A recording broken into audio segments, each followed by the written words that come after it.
네가 어떤 성읍으로 나아가서 치료할 때에는 그 성읍에 먼저 화평을 선언하라. 새벽을 깨우는 거룩한 기도자 여러분, 생명의 말씀을 따라 하늘의 지혜를 구하며 살아가는 일에 늘 복의 길을 소망합니다. 오늘 우리가 읽어갈 말씀은 사무엘하 20장 14절에서 26절까지의 말씀으로서 압살롬의 반란으로 인하여 혼돈되었던 다윗의 왕권이 결국 유다 지파와 나머지 이스라엘 지파의 지파 주도권 경쟁으로 인하여 베냐민 지파가 중심이 돼서 사울과의 이전 왕정의 기반을 통하여 세바를 중심한 반란으로 다시 뒤흔들리게 되고, 오늘 그 읽은 본문 앞에 세바의 반란이 진압되는 내홍의 사건, 그것으로 인하여 겪어야만 되는 고통과 아픔의 역사의 현장 이야기를 듣게 됩니다. 세바는 그렇게 다윗의 귀환 속에 갈등을 빚고 있던 유다 지파와 베냐민 지파를 중심으로 한 나머지 이스라엘 지파의 세력 가운데 자기가 선동자가 되어서 반 다윗 전선을 형성하고 온 이스라엘에게 반 다윗 형성에 참여할 것을 호소하였지만 생각만큼 지파이들의 동의를 받지 못한 것으로 보입니다. 성경의 시각으로 보면 그런 불량배란 표현 그대로 욕망의 포로로 이루었던 존재이기에 민심을 얻지 못한 것으로 저 북방 아람으로 내려가는 갈릴리 북쪽에 아벨 벤 마아가라는 그 지역에 성으로 돌아가서 거점을 마련하게 되지요.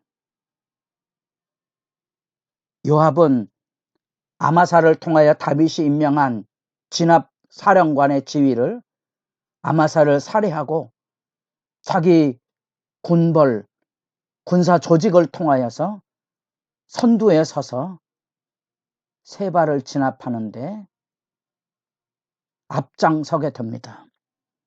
그래서 세바의 무리가 스며들었던 아벨 성으로 가서 그 성을 둘러싸고 이제 언덕에다가 구름을 만들어서 공성전이라 그래서 성을 넘나드는 그런 전쟁을 벌이고자 하는 상황에 이르게 됩니다.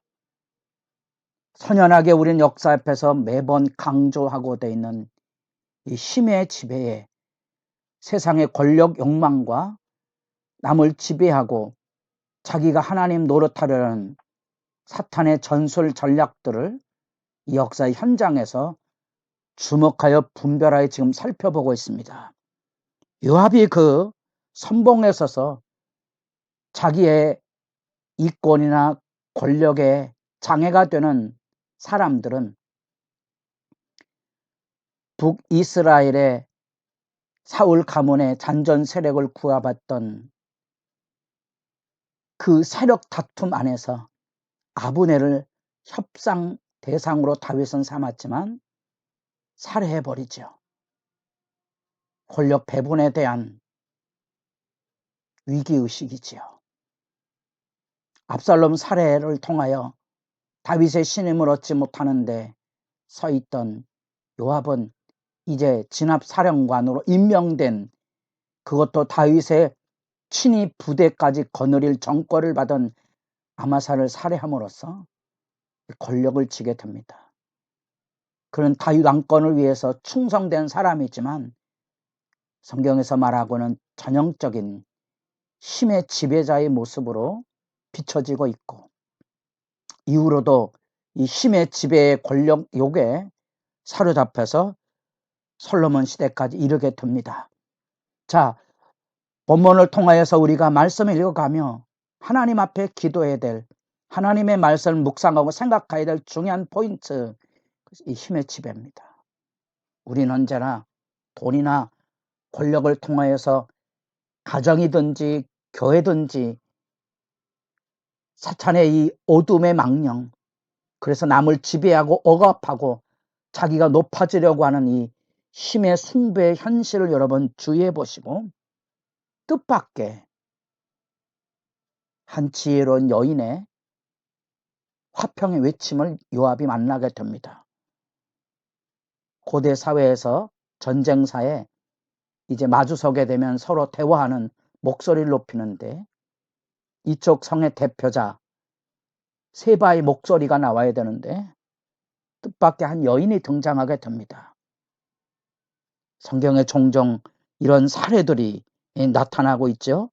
여인들의 전쟁의 영향력과 그 사건들이 종종 비춰지게 됩니다. 우리가 사사기에서 야엘이라는 여인을 지켜보는 것처럼, 근데 여기 성경에는 이 여인의 이야기가 마치 지혜자의 부름처럼 들려옵니다. 잠언서에 나타나고는 지혜의 부름처럼 이 여인의 이야기가 들려옵니다. 요압이 가지고 있던 힘의 지배에 대하여 화평의 정당성을 논증하게 됩니다. 군사력을 가지고 성을 포위하고 성을 넘어 침략하여 진멸하려던 이 전략 앞에 하나님의 교훈을 들어서 말하는 지혜의 여인처럼 화평의 전략을 가지고 요압을 붙들어냅니다. 논증이 아벨에게 가서 물어보라는 지혜의 도성과 신명기 20장에 나타난 먼저 화평을 청하고 전쟁으로 나갈 때 이런 성경적인 하나님께서 주신 전쟁의 전략을 일깨워 줄 뿐 아니라 어머니 같은 성읍이고 여기는 여호와의 기업이다. 함부로 힘의 지배를 통하여 침략하고 파괴하는 일에 대한 일가를 외치고 있는 거죠.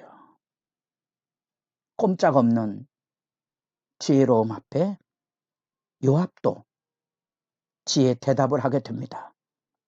그것은 이 세바의 반란의 진압으로 온 거지 성을 진멸한 의도는 없다. 그래서 세바의 머리를 던짐을 약속을 통하여 화평의 전략으로 매듭을 짓게 됩니다.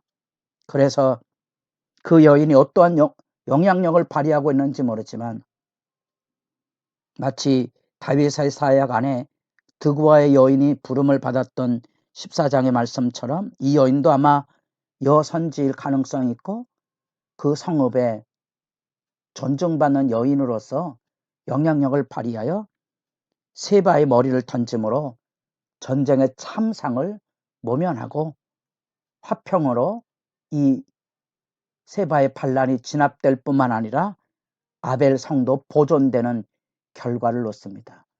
성경이 왜 이런 이야기를 하고 있을까요? 이 힘의 지배와 화평의 전략의 이야기를 우리에게 들려주고 있는 것은 아닙니까? 그리고 이제 다윗의 왕정이 비로소 다시 힘차게 출발 고동을 올렸던 8장에 이어서 여기 이제 20장에 다윗의 왕정이 회복이 되고 있는 모습을 보게 됩니다. 8장에 나타난 다윗의 왕정 관료들 그 질서들이 세워지게 되고 여기 지금 23절부터 다윗의 관리들의 질서가 세워지는데 출발부터 요압이 군대 지휘관으로 서 있는 거죠. 여기 힘겹다는 말 속에 담겨져 있는 힘의 봉합이 이루어진 거지 성경이 가르치는 신정 정치의 공의가 세워진 것은 아니라는 사실입니다. 언제나 이처럼 묻지도 따지지도 못하는 불법과 만행의 요압이 힘으로 군을 통솔하고 그 힘으로 다윗 왕정의 온 이스라엘 군대의 지휘관이 되었다는 말은 힘겨운 질서의 덫을 우리가 생각하며 지켜보게 됩니다. 왕권 회복 속에 이루어지는 죄악의 이 힘의 지배를 여러분 슬픈 눈으로 지켜보시고 기도의 자리에 나아가시기를 바랍니다. 언제나 우리의 현실 안에는 하나님의 통치보다는 인간의 술수와 인간이 가진 힘의 지배가 스멀스멀 기어 들어와서 자리하고 있다는 사실입니다. 떼어낼 수 없는 다윗 왕정에 있어서 요압으로 지배되는 힘의 지배가 결코 뗄래야 뗄 수 없는 자리매김으로 안방에 들어와 있는 그런 실태 모습들을 여러분 역사 속에서 지켜볼 수 있어야 하고요. 그 힘의 지배와 파괴와 억압 속에 한 여인을 통한 화평의 선례를 우리가 만나보게 됨으로써 하나님 앞에 이 세상을 어떻게 바꿔가야 되는지, 우리가 어떻게 힘의 지배로 움직여지는 세상 방식과 하나님의 지혜의 부름을 통하여 이루어진 이 화평의 전례, 아니 예수 그리스도의 십자가 신앙의 고난과 자기 희생으로 이루어지는 폭발적인 영적인 변화의 모습들을 마음에 담으시고 기도의 자리에 서셔서 요압으로 대피되는 힘의 질서 앞에 봉합이 된 다윗 왕정의 이런 안타까운 현실을 여러분도 내다보시고 주님 앞에 기도하는 시간이 깊어져 가기를 바랍니다.